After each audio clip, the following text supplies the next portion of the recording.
First off, want to make sure that everybody is sharing these coverages of these interviews that we are doing. We here with the brother of Andrew Brown today, ANTRON. We want to make sure that we make him as comfortable as possible. We are going to be sharing this video. Y'all are going to be seeing this interview, but we want him to be comfortable, you know what I mean, in his element as we talk to him a little bit. So we want y'all to give him your undivided attention as we give him his space to be able to talk about the things that happen.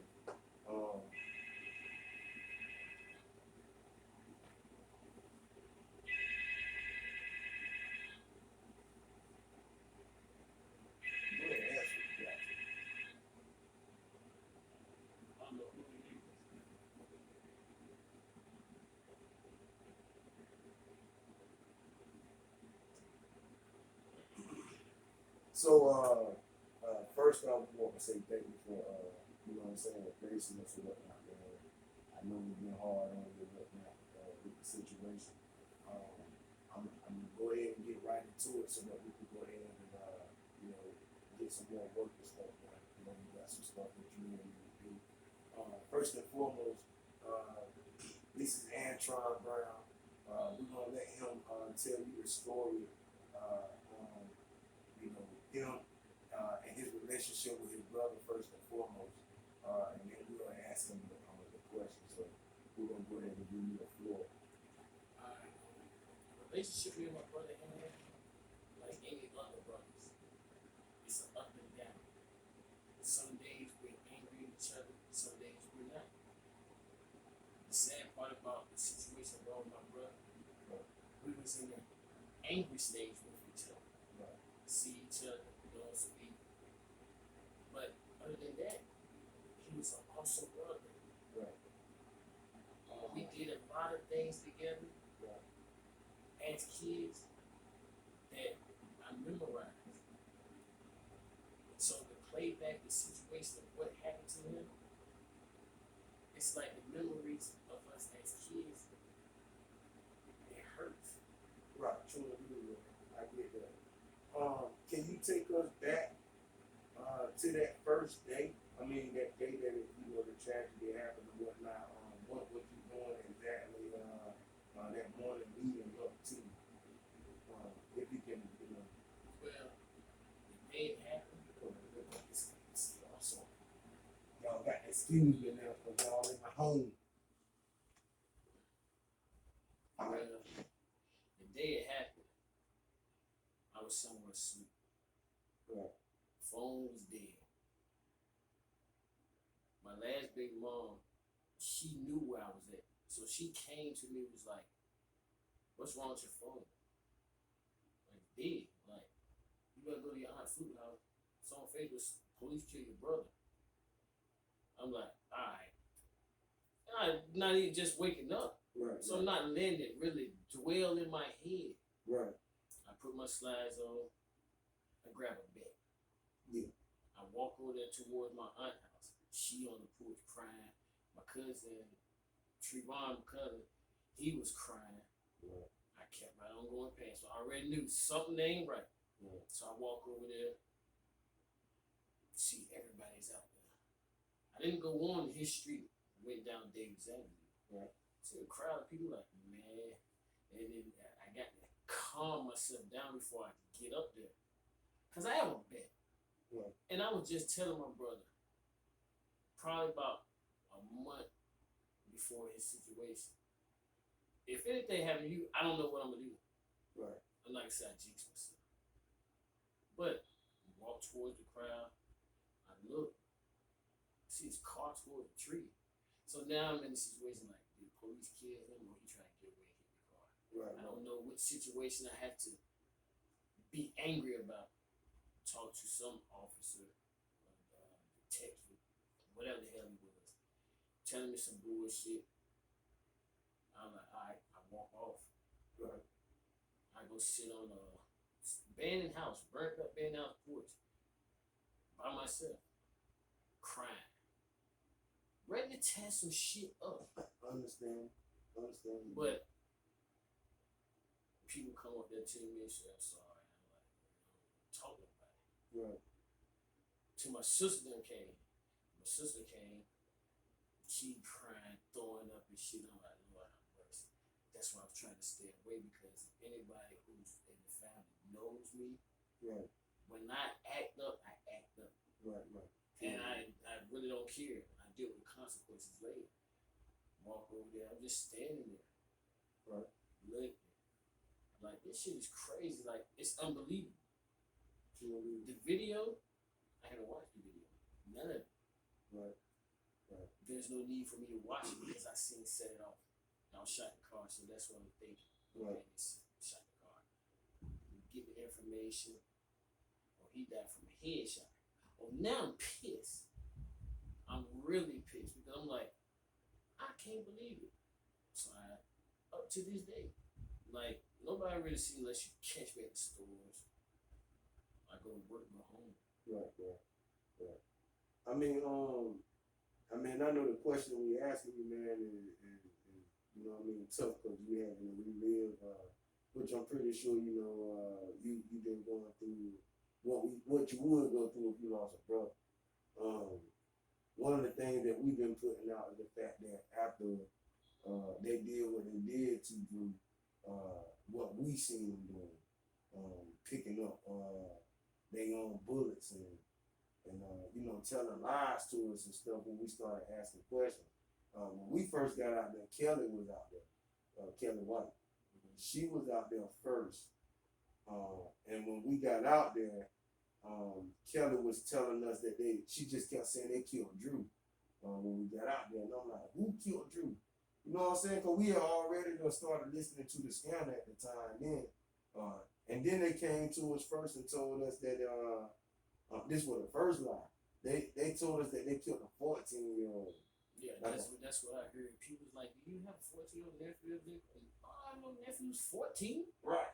But later on, come find that was something that happened somewhere on Shepherd Street. Right. Some 14-year-old got shot. And then they said something that, after that, I started asking questions after I seen, first off, because the police came out there first, right? They started putting the tape down. And we asked the police, like, what's up? Police said they came out there because of 911 calls. So we knew the sheriffs didn't call the police out there. You know what I'm saying? At first, I was like, man, what the hell going on? And then, you know, they had the tent up.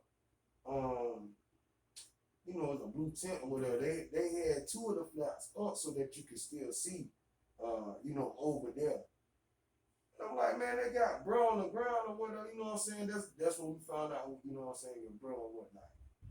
And I went ape shit, bro. They picking up bullets.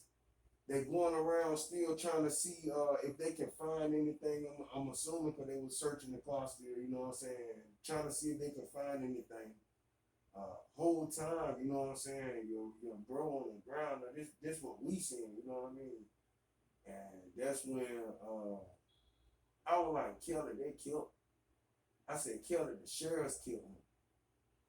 And then that's when, you know what I'm saying, I started getting into the little arguments or whatever with, you know, the sheriffs or whatever.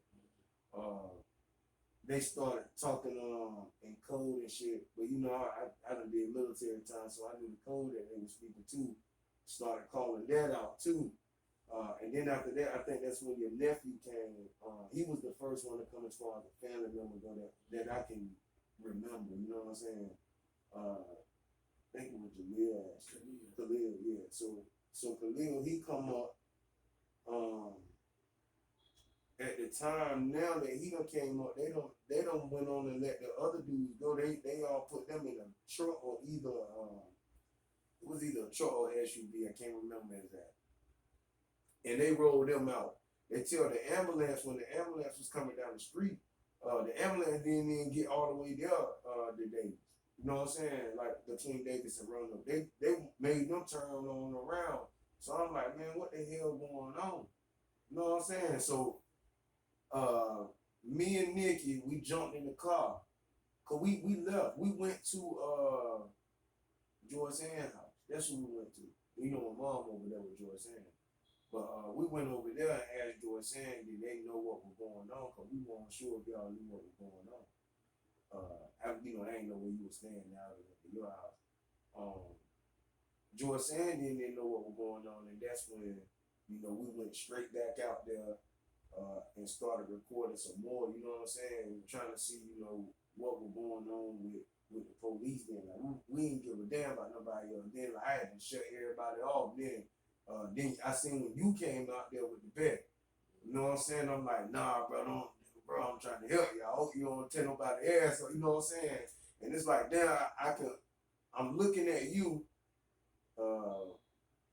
I'm seeing my bro on the ground, bro, like that.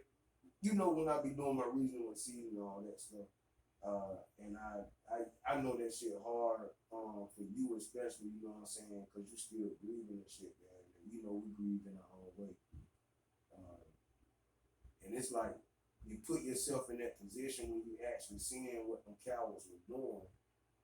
You like, damn, man, everybody else is out there. It's just like, see, that's the thing is, I don't watch no videos. I try to stay away from all the shit that's gonna stress me out. Right. But what people fail to realize, me and my brother were born on the same day, 1 year apart.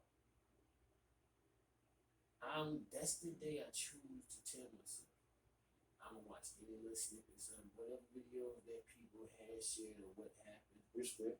And that be the day that I have to let my emotions out. Right. I mean, people holler about money. I don't care about no money. If I'm not giving no money, I have no money. So I don't concern myself pertaining money. Right. The fact that the officers, it's common sense. I glanced at a video where he pulled like this and the car jumped out of the way. He stopped. And then as he would take off, I stopped because I'm like, shoot. So that goes to show. He didn't try to hit him, because if he tried to hit him, he would have hit him. No, you can see the officer just move, like, oh shoot, let me move in case he do try to hit him. Yeah. But in the sense of him moving, you can see the car stop. Yeah. So that tells you he didn't try to hit him. Y'all let that man get over. And if anything was possible where, okay, headshot, you could see the peel marks, then he hit the tree. So in my head, he died probably going across the street.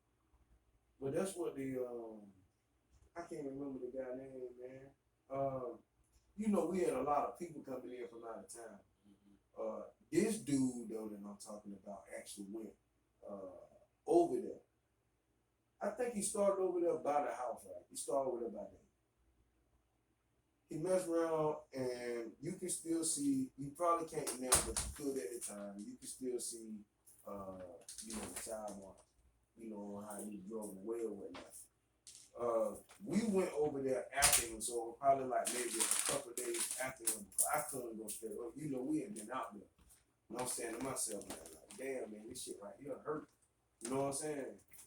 I'm like, man, okay, we'll go back out there the second day. So that second day when we go out there, we look at the time marks. Time marks is clearly showing, him swerving the car. Mm-hmm. You know what I'm saying? With the peel out in the grass. Right. And then, the kickback, that went on the house and whatnot when he tried to go straight. And I'm like, man, how the hell could y'all sit up there, tell the family a lie, right? And we know how they did, y'all. I know that you're saying that you didn't look at, but you know what I'm saying, with us being there with the ones that was looking at it, it's like, we know that y'all took snippets and made little cuts of it like a slideshow. We know that y'all did that. We got proof and we got evidence where we know that the ones that they said in question that was in the most danger, the ones that they claimed he was trying to hit, then fire their weapons, but they weren't in the ones that shot. They ain't shoot you at all. And that's the killing part is, like, to me, I'm a negative thinker. Right.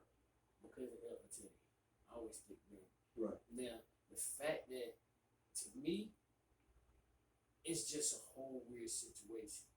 Because I look back and say, all these people that my brother along with, fuck with. From the beginning, right, some. But after a while, Oh yeah, it died down. True. Now, who are his friends are his friends. My friends are my friends. But if anything happened to me, I guarantee any of my friends that fought with me before my brother, they will call my brother and check him. Right. True indeed. True indeed. None of them motherfuckers do it, which I don't care. Right. Because that goes to show you, if you wasn't a true friend, homeboy, whatever you want to call it. I get that, man. It's tough, bro. We've been in contact with, I guess if you want to say, one side of the family, you know, George and another. So we've been dealing with, I guess, one side of the family, but working for, you know what I'm saying, to get justice for your brother too. They did a $30 million lawsuit, or whatever. That's not my concern. My concern is how are they gonna be able to get these murderers out of here that's still here. You know, Wooten's still on the force. He the one, after a while, cause like I said, I know you haven't been following whatever. So he the one that basically sent, the other sheriffs to the house to do what they did to your brother. I don't know if you knew that, but I'm gonna put that out there too, so that you know that you can take that with you. So he signed off on it after he went and did a press conference saying that he didn't know anything about that, and that he was trying to do his best to get to the bottom of it. And he said that any of his deputies, if they were found to be,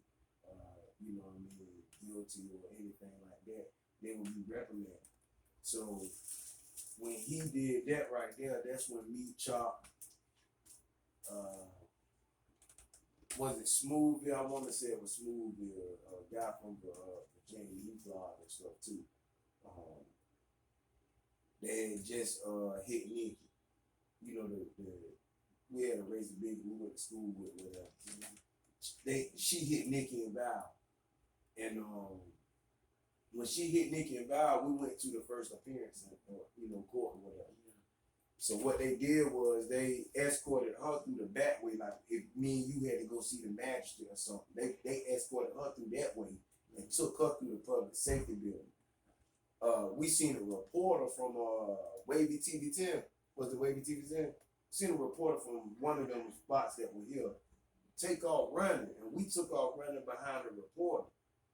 Seen the reporter and her, they taking her across the street, so we just went in there with her, like in the public safety building, and just started asking, like the sheriffs and all the questions, like, how she get these special privileges, and then y'all got these murderers still on the street, this, that, and the third. And then, the marching and all that stuff started decreasing because I got real sick, while we were still marching and stuff. I had got real sick. And Nikki had to, fall off and make sure I was good or whatever. When we came back, the marching had decreased a little bit, and we tried to get it started again, trying to get everybody motivated, which is still going on, but it's just not in a big magnitude. My main concern would have talked to you, because while everybody is watching other people, I keep saying other mugs, but I don't want to cuss. Other people was in the limelight talking. I'm like, man, nah, man, I grew up with both of these dudes. Like, we grew up in the hood. We came up out D-Bry together. It would be one thing if, you would say one thing and then, the brothers and all of them are involved, but we not getting, Tron's story. And I get that, Tron may not want to speak to y'all, but I believe that if I want to speak to Tron gonna holler at. That's the level of respect that we got. And then on top of that, Tron know we fighting for his brother, we fighting for the family. Like, we ain't out here doing it, we ain't chasing clout. You know what I'm saying? I was like, man, the first chance that I get to be able to talk to you, I was gonna tell you that first day that we got out there, actually seeing what it was that they were doing, bro. I put myself there, and I put myself in your position.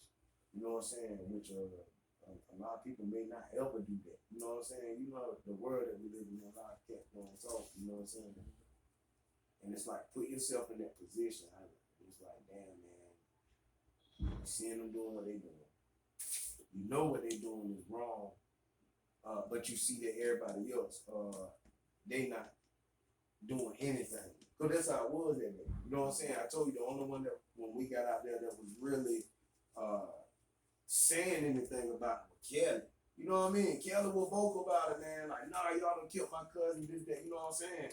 It's like, damn, man, like, what's really going on? And then you seeing them, cause they rushing, bro. They panicking out there. They going just like this, fam. As I talk to you now, it's just like, you know, picking up that cigarette, man. They picking up. It ain't no markings or anything. You know, at a case in it, they ain't any markings. They really just trying to hurry up and get, you know, the case covered before people start noticing. But we already calling them out. And then when I seen you come out there, I was like, okay. You know what I'm saying? Like my attention. It's like a lot of that stuff I don't know about. Right. Like anything what you just said about the movement sign up, like I don't hear it. Right. You know what I'm saying? I tried not to hear it. Right. Cause to start off, I was close to suicide when it first happened. I'm like, I can't take this. My girl said I couldn't take it. Right. To this day, I still can't take it. Half the time, you know what I'm saying? I got to talk it out a little bit because I already had to set one the day that I need to react to anything. Right. I don't know what none of them officers look like. Right. I barely know their name. True. I don't want to focus on it so much. Right. Until I'm ready. True. But everybody, people see the world outside. The celebrities. Anybody that heard about it know they was for the see it. They like that shit wrong. True. It's just more to it that got to take process. True. That's why I say, and I don't even want to say it, but on camera because I don't want them to know that if this occurred or we got to. Right, but don't say anything while you're while the, you know, the case still going on that would, you know, detriment the case. What is your message though? And I mean, you can talk about it or you don't have to. What is your message to you know, the Pasquotank Sheriff Department on how they handled the situation with your brother? Like if you could talk to them in a way that's not, you know, that'll get you incriminated or in trouble or anything like that, what would be your message to them, and what would you say to them on how they handled the situation with your brother? One thing, release the whole tape. Respect. Anything that you wanna tell the people that are watching you right now, or maybe watching you when we get ready to do this interview and release it? Is there anything that you want to let the people know, especially the ones that's backing you, man? Y'all got a lot of people that's backing y'all too. The only thing I like to say, thanks for the support. Thanks for the love that y'all give me, my family, people I don't even know, and the people I do know. I love y'all from the bottom of my heart, my family love y'all. True. As long as we all keep it up, justice will be served. True. Somebody told me to ask you. I can't even remember who it was, man. Yeah, grandma. Mama of the movement. Mm-hmm. Mama of the movement told me to ask you when you gonna take her out on that demo. Do we got a date yet on? When I said I would take everybody out. Yeah. Do we got a concrete date or do we gotta wait on the details and stuff for that? Hey, look. That's why when I said at that moment, everybody was like, "Nah, we good. We do it from the bottom of my heart." I was gonna do it then, but shoot, that's a dead plan. Oh, that offer has expired. Yeah, that was a one-time thing. I was feeling